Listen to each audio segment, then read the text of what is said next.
Hello everyone.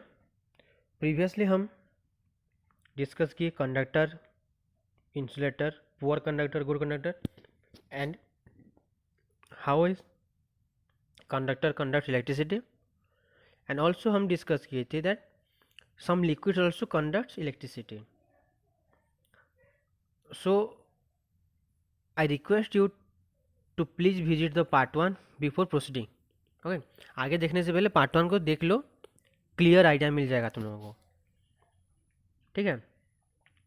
सो इसमें हम discuss करेंगे लिक्विड जो हैं वो इलेक्ट्रिसिटी कंडक्ट करते कैसे हैं, उसमें होता क्या है ना जी। कुछ लिक्विड्स होते हैं जो कि इलेक्ट्रिसिटी कंडक्ट कर रहे हैं, बट कैसे, हो क्या रहा, मतलब किस प्रोसेस में कैसा होता है, उनमें क्या होता है जो इलेक्ट्रिसिटी कंडक्ट करते हैं। So let's see how do liquids conduct electricity. Different substances, when mixed in water and electricity is passed through them, they can break apart and form positive and negative particles or ions in the water. तो पहले समझते हैं कि ions क्या होते हैं। तो normally जो भी एटम्स होते हैं, जितने भी एलिमेंट हैं आज तक जानते हैं, जितने मतलब जो 118 एलिमेंट्स हैं, उनमें से मैक्सिमम जो है क्या होते हैं, इलेक्ट्रॉन लूज या गेन करते हैं, और लूज या गेन करके वो चार्ज पार्टिकल बन जाते हैं, मतलब उनका चार्ज पॉजिटिव हो जाता है या फिर नेगेटिव हो जाता है। ठीक है। तो ये जो इलेक्ट्रॉन लूज करके या गेन करके चार्ज बनते हैं ना, उनको क्या बोलते हैं, आयन्स। ठीक है। अब देखते हैं ये आयन्स कैसे फॉर्म हो गए। सपोज एक एग्जांपल लेते हैं, मान लो सोडियम एटम। तो जितने भी एटम्स हैं ना वो नॉर्मली तो न्यूट्रल होते हैं, मतलब उनके पास जितना पॉजिटिव चार्ज होता है उतना ही नेगेटिव चार्ज होता है। उसी तरह सोडियम जो है उसके पास 11 ठो प्रोटॉन होता है और 11 ठो इलेक्ट्रॉन होता है। ठीक है।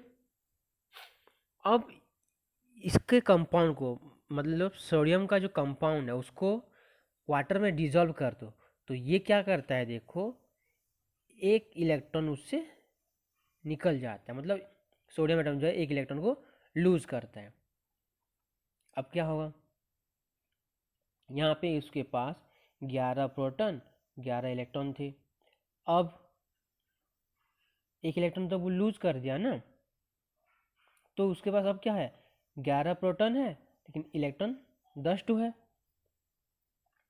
तो देखो, एक प्रोटॉन एक इलेक्ट्रॉन न्यूट्रल, ऐसे एक प्रोटॉन एक इलेक्ट्रॉन न्यूट्रल हो जाती हैं।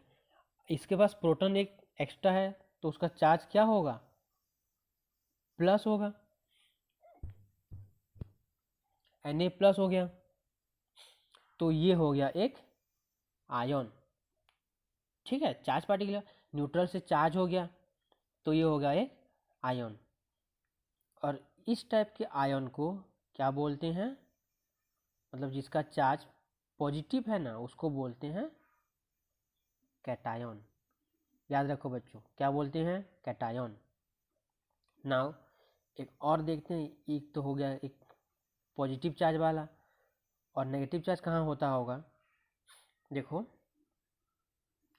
नेगेटिव चार्ज होगा कहाँ, एक लेते हैं हम सपोज क्लोरीन।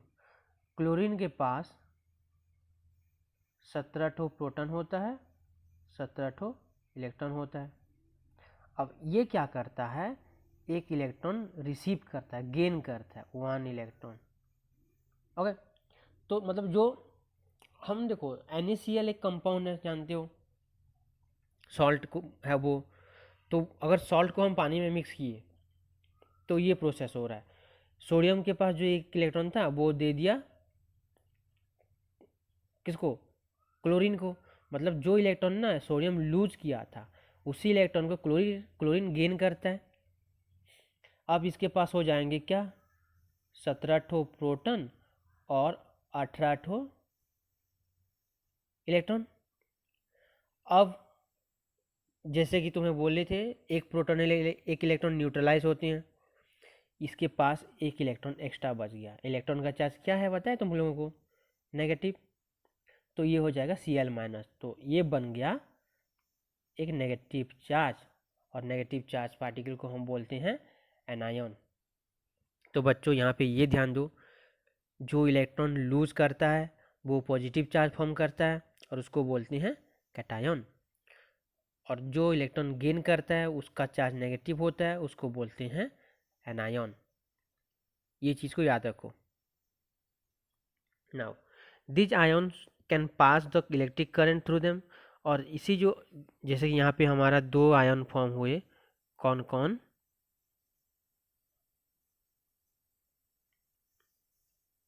एक मिनट,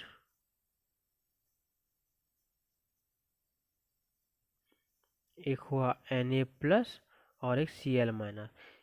जो करंट है ना वो इन्हीं के थ्रू पास होता है, और यही है, वाटर से में पास नहीं होता करंट। वाटर में जो सॉल्ट को मिक्स किए ना, उसी सॉल्ट के वजह से इलेक्ट्रिक करंट लिक्विड में पास होता है। ठीक है। Now the more is the number of ions in a liquid the better conductor it is of electricity. मतलब मान लो उसमें 10-10 आयन है, जितना करंट फ्लो करेगा, अगर 20-20 होंगे तो और ज़्यादा फ्लो करेगा, अगर 50-50 हुए तो बहुत ही ज़्यादा फ्लो करेगा। तो करंट कितना, मतलब जो लिक्विड है वो गुड कंडक्टर है या पुअर कंडक्टर है, वो डिपेंड करता है उसमें कितने आयन्स हैं। That is why distilled water is a poor conductor of electricity, but salt water is a good conductor of electricity, because in salt water the number of ions is more as compared to distilled water. Distilled water में तो number of ions होते ही नहीं है। However, many compounds do not form any ions on mixing them with water, and therefore they are poor conductor of electricity, such as sugar water, oil and alcohol। ये तीनों में बिल्कुल भी ion form नहीं होते, और जिस लिक्विड में आयन फॉर्म नहीं होगा वो इलेक्ट्रिसिटी कंडक्ट नहीं करेगा। मीन्स यहाँ पे समझ में आया कौन सा लिक्विड कंडक्ट करता है कौन सा नहीं करता। The liquid in which ions are formed conducts electricity, and the liquid in which no ions are formed are what? Poor conductor of electricity। अब ये प्रोसेस को थोड़ा देखते हैं, मतलब कैसे एग्जाम्पल सेट, मतलब एक्सपेरिमेंटल सेटअप। सबसे पहले एक कंटेनर लेंगे, ये है हमारा कंटेनर, इसमें दो रॉड लेंगे, मेटालिक रॉड, ये और ये, इनको बोलते हैं इलेक्ट्रोड। ठीक है। देन डीसी पावर सप्लाई, मतलब एक बैटरी से कनेक्ट कर दो उसको, ताकि करंट जो है वो क्या सप्लाई हो। देन दोनों कंडक्टर को हम देखो, यहाँ पे ये चीज़ ध्यान दो, नेगेटिव इलेक्ट्रोड के साथ कनेक्ट हुआ है। देन इसी को फिर एक बल्ब से कनेक्ट कर लो, ताकि जब स्विच ऑन करेंगे तो क्या, मतलब अगर बल्ब ग्लो किया तो इसमें करंट फ्लो कर रहा है। और ये जो लिक्विड लिए है ना, ये आयोनिक कंपाउंड है, मतलब सॉल्ट NaCl टाइप का। अब देखते हैं ये सब है क्या। सो हुआ LED bulb are more suitable. यहाँ पे हम देखो नॉर्मल बल्ब नहीं यूज करते, ये जो बल्ब है ये LED है। और यहाँ पे LED क्यों यूज कर रहे हैं, क्योंकि LED जो है वो बहुत ही कम करंट को भी डिटेक्ट कर सकता है। अगर थोड़ा सा भी करंट फ्लो किया ना, वो क्या ब्लिंक करेगा। Let's see, the electric current often causes heating effect due to which the filament of the bulb gets heated and glow. यही होता है, मतलब ग्लोइंग ऑफ बल्ब में पढ़ रहे थे। However, some liquids are capable of conducting electricity, but they are weak conductor of electricity. Hence, current passes through them, but it is not that much strong that it can heat up the filament। और जो normal bulb होता है ना, उसमें filament होता है, और उस फिलामेंट जब हीट होता है, हीट होने के बाद वो ग्लो करता है और वो लाइट प्रोड्यूस करता है। लेकिन एलईडी में ऐसा कुछ फिलामेंट नहीं होता।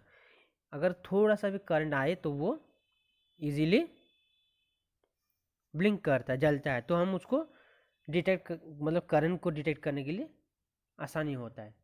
मतलब कम भी करंट पास हुआ ना तो वो बता देगा। सो दैट्स वाई हम एलईडी लाइट यूज करते हैं। यहाँ पे देखो क्वेश्चन हो गया, why LED bulbs are more suitable for testing, because they can detect a small amount of current also.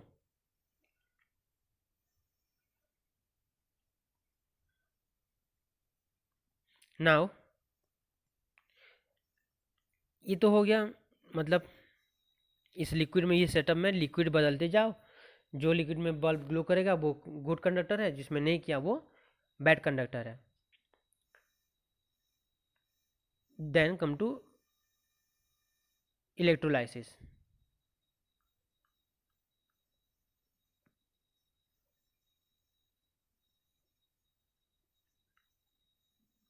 What is electrolysis? The effect in which components of a compound get split due to passing an electric current through it is called electrolysis. मतलब simple सी बात है, एक component लो, एक compound लेते हैं, जैसे कि मैं वही सिंपल एग्जांपल लेता हूँ NaCl। ठीक है, NaCl का सॉल्यूशन वाटर में मिक्स करके उसमें करंट पास किए। पास करने से अगर ये दोनों क्या होते हैं, Na+ और Cl- हो जाते हैं, तो क्या सेपरेट हो रहे हैं। और ये इफेक्ट है, ये जो इफेक्ट है, this effect is known as electrolysis. क्यों? देखो, लाइसिस मतलब टूटना, breaking down, and electro means because of electricity. So the breaking down of compounds because of electricity is known as electrolysis. Split हुए ना, NaCl एक था, current pass होने से क्या हो गया, Na+ हो गया, Cl- हो गया। समझ रहे हो ना? तो देखो, ये तो हो गया इलेक्ट्रोलाइसिस। अब इसमें हर एक चीज, इलेक्ट्रोलाइटिक सॉल्यूशन क्या है?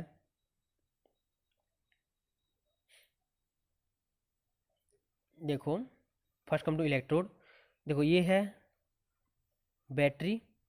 बैटरी के पॉजिटिव एंड के साथ जो इलेक्ट्रोड है वो होता है कैथोड, सॉरी, पॉजिटिव के साथ जो है वो एनोड, नेगेटिव के साथ जो है वो cathode.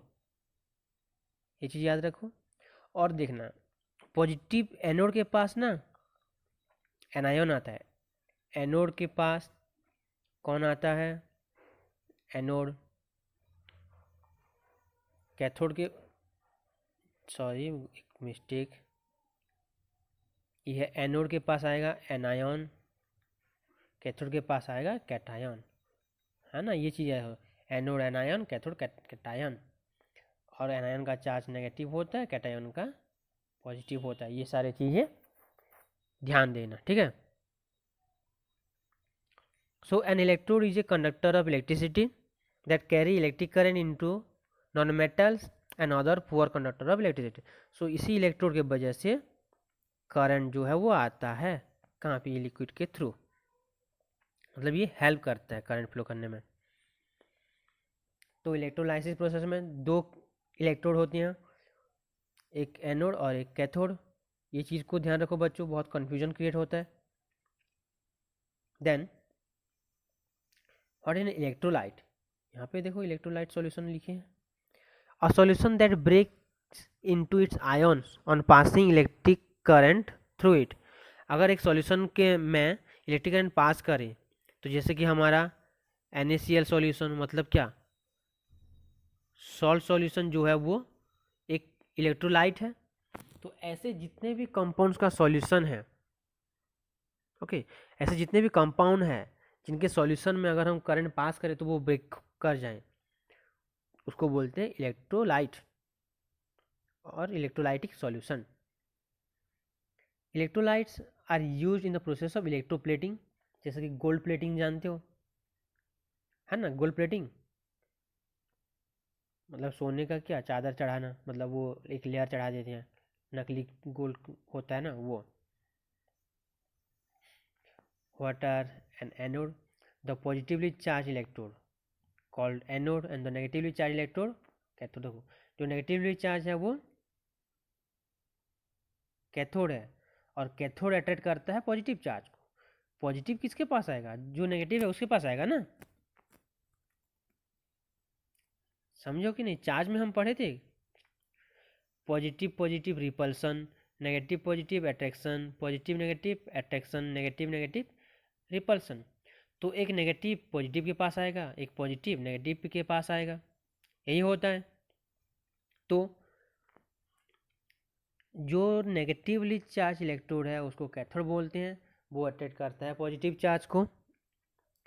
Then what are anions and cations, ये भी बोल चुके हैं। An anion is a negatively charge ion, negatively charge ion है तो वो एनायन है, अगर पॉजिटिवली चार्ज है तो वो कैटायन है। Now effects of electric current. देखो हीटिंग इफेक्ट, हीट प्रोड्यूस होता है। Electric current causes heating of electrical equipment, जैसे कि bulb, electric current, electric heater. एक और mechanical effect, electric current can lead to generation of mechanical energy, जैसे कि fan में, फैन क्या होता है, अगर स्विच ऑन करो तो इलेक्ट्रिक करंट कंज्यूम करके मैकेनिकल एनर्जी, मैकेनिकल इफेक्ट देता है ना, फैन, मोटर्स वगैरह। मैग्नेटिक इफेक्ट पढ़े थे, इलेक्ट्रिक बेल में यूज होता है। और chemical effect, electric current can lead to the production of chemical energy और केमिकल रिएक्शन। तो इस चैप्टर में हम क्या पढ़ेंगे? Chemical effect of electric current. तो किसी भी सॉल्यूशन में जब हम इलेक्ट्रिक करंट पास करते हैं तो देखना वहाँ पे केमिकल रिएक्शन होता है या फिर केमिकल एनर्जी फॉर्म हो रहा है ना। जैसे कि NaCl था, उसको तोड़ दिए, कौन तोड़ा? इलेक्ट्रिक करंट तोड़ा, Na+ हो गया, Cl- हो गया, अलग हुआ कि नहीं? सो आई होप इतना समझ में आया होगा तुम लोगों को।